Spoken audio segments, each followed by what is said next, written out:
Hey guys, welcome back to my new video. आज की video में हम लोग वुड का लास्ट यूज देखेंगे। इसके बाद फिर दूसरा यूज देखेंगे किस चीज का, दूसरे मॉडल वर्ब का। ठीक है, तो चलिए हम लोग देखते हैं। लास्ट वाले वीडियो में हम लोगों ने देखा था कुछ वुड के यूज को, आज हम लोग देखेंगे। तो मैं एकदम ना चाह रहा हूँ कि ऐसा समझाऊं, ऐसा बताऊं कि आपको दिमाग में वो फिट हो जाए, ताकि बोलते समय, लिखते समय या सुनते समय किसी के सेंटेंस को कोई प्रॉब्लम नहीं हो। ठीक है। अब बेसिकली देखिए, मॉडल वर्ब होता क्या है। यहाँ पे है मॉडल वर्ब्स, मतलब ढेर सारे मॉडल। डेफिनेटली एक तो नहीं होगा, जैसे कि सिर्फ कैन या फिर में तो नहीं होगा। इसमें मल्टीपल मॉडल वर्ब्स होंगे, इसीलिए मॉडल वर्ब्स एक्सप्रेस क्या एक्सप्रेस करता है? कैपेसिटी। आपने क्या कैपेसिटी है, एबिलिटी क्या है, पॉसिबिलिटी, संभावना वगैरह, ऑब्लिगेशन, दायित्व वगैरह को। ये मैं हर वीडियो में हाईलाइट कर रहा हूँ, लेकिन मेरे सबसे फर्स्ट वीडियो जब मैंने स्टार्ट किया था मॉडल वर्ब्स के बारे में, तो उसमें भी ऑलरेडी मेंशन है कि मॉडल वर्ब्स है क्या, डिटेल में है क्या है, कैसे है, क्या है ना।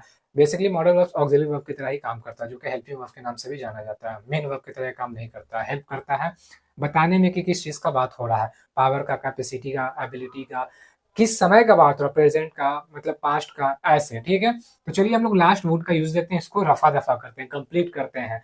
वुड में उतना दिमाग लगाने वाला बात है ही नहीं, क्योंकि मैं सारा हिंदी में भी इंडिकेट करवा रहा हूँ, इंग्लिश में भी इंडिकेट करवा रहा हूँ। आपको बोलता है ना सब कि जो फ्लुएंट होना हो तो इंग्लिश से ही इंग्लिश सोचिए, ताकि जल्दी अच्छे से कॉन्फिडेंस भी गेन हो जाए और बोलने में भी मजा आए। तो वहाँ पे हम लोग को आइडिया होना चाहिए ना कि हाँ भाई, कैन है तो कैन को कब यूज करेंगे, ताकि माइंड में ये रहे, मेकअप रहे, सेट रहे कि हाँ एबिलिटी का बात हो रहा है, बस लगाओ और फ्लुएंटली बोलो। तो चलिए हम लोग समझते हैं। Would is also use to express past habit and past permanent action. देखिए, बीते हुए समय में आपको किसी चीज का हैबिट जो होता था ना, कोई चीज करने का, या फिर कोई परमानेंट एक्शन था आपका, वहां पे आप वुड लगाओ, कंप्लीट करो। ऐसा बहुत देखा गया है, बोला जाता है। तो हम लोग बुक में जब पढ़ते हैं तो वुड के बाद वी1 रहता है, तो हम लोग को लगता है प्रेजेंट का बात हो रहा है, लेकिन पास्ट का सेंस निकल रहा होता है। तो इसीलिए कंफ्यूजन होता है। मैंने खुद देखा है बहुत सारे बुक्स में कि वुड है, वी1 है, तो लगता है फ्यूचर का सेंस निकल, क्योंकि फ्यूचर के लिए भी यूज किया जाता है, ऐसा नहीं कि नहीं यूज किया जाता है। किस सेंस में किया जाता है सब हम लोग समझेंगे, और जो जो था मैंने ऑलरेडी बता भी रखा है। ठीक है, आप देख लीजिए। तो यहाँ पे पास्ट का जब बात होगा ना, लेकिन हिंदी में देखिए इंडिकेशन, आपको सेंस निकालना रहेगा। आप इंग्लिश का बुक पढ़ रहे होंगे या कोई इंग्लिश में बोल रहा हो, तो आपको तो उसको डायरेक्ट ट्रांसलेट नहीं कीजिएगा हिंदी में, आइडिया पता चल जाता है, लग जाता है। ठीक है। देखिए हिंट क्या रहेगा, ता था, ता थी, ते थो, ऐसे करके आते चला जाएगा आपके सेंटेंस के अंत में, लास्ट में। जैसे कि मैं दिल्ली में रहा करता था, देखिए ता था आया ना, ता था आया ना, ते थे आया ना, ती थी आया ना।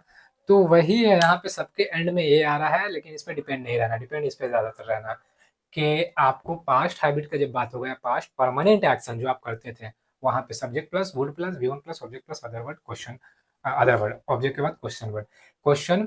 ठीक है, ये अदर वर्ड लगाना क्वेश्चन है। ठीक है, इसको लगा के कंप्लीट करना, आपके ये वाले स्ट्रक्चर को फॉलो करना। चलिए देखते हैं। मैं दिल्ली में रहा करता था, I would live in Delhi.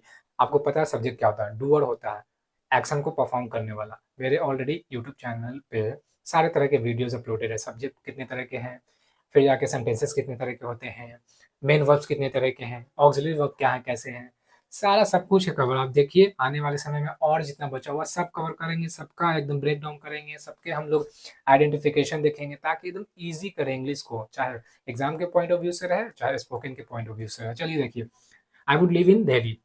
वह धूम्रपान किया करता था, ही वुड स्मोक, करता था। आप लोग फुटबॉल खेला करते थे, यू वुड प्ले फुटबॉल। वह वह वहां वह वहां जाया करती थी। तो देखिए यहाँ पे थी का सेंस आ रहा है, मैंने ही लिखा है यहाँ पे, तो ये गलत है कि सही है? डेफिनेटली ये गलत है। तो ये सब नोटिस करना सेंस के हिसाब से। शी आ जाएगा, ही। वह के लिए भी ही लगता है, और सी भी लगता है वह के लिए। बेसिकली लड़का के लिए ही आता है, लड़की के लिए सी, थर्ड पर्सन में ये सब आ जाता है। ठीक है, सिंगुलर में आता है ये सब। तो मैंने अभी क्या बोला था, मॉडल वर्ब जो होता है ना, उसमें कोई चेंजेस नहीं। Modal verb would modal verb की तरह यूज हो रहा है, यहाँ पे सिंगुलर हो प्लूरल हो कभी चेंज नहीं होगा, यहाँ पे जो है वही रहेगा। ठीक है, तो वह वहां जाया करती थी, सी वुड गो देयर। तो इससे रिलेटेड बहुत सारे आप सेंटेंसेस बना सकते हैं। Even if I talk about your past habit, what ever you must have done in your past days or months or years, definitely you will recall them, and whenever you have to explain anything related to this, then you should use this structure, and definitely this structure is going to help you a lot to frame out the sentences related to the past thoughts and the habits you must have back in those days. Okay, you must have understood. Now the time is to take the screenshot of it so that you can remember it wherever you have to find that okay, I'm confusing a little. Then definitely this will definitely help you a lot. Then you can take the screenshot of this. Okay ये था last का would का use. अब हम लोग दूसरे modal verb के use को देखेंगे। थोड़ा सा फ्लो में आ गया, उसके लिए माफी मांगते हैं, बस आप स्क्रीनशॉट ले लीजिए।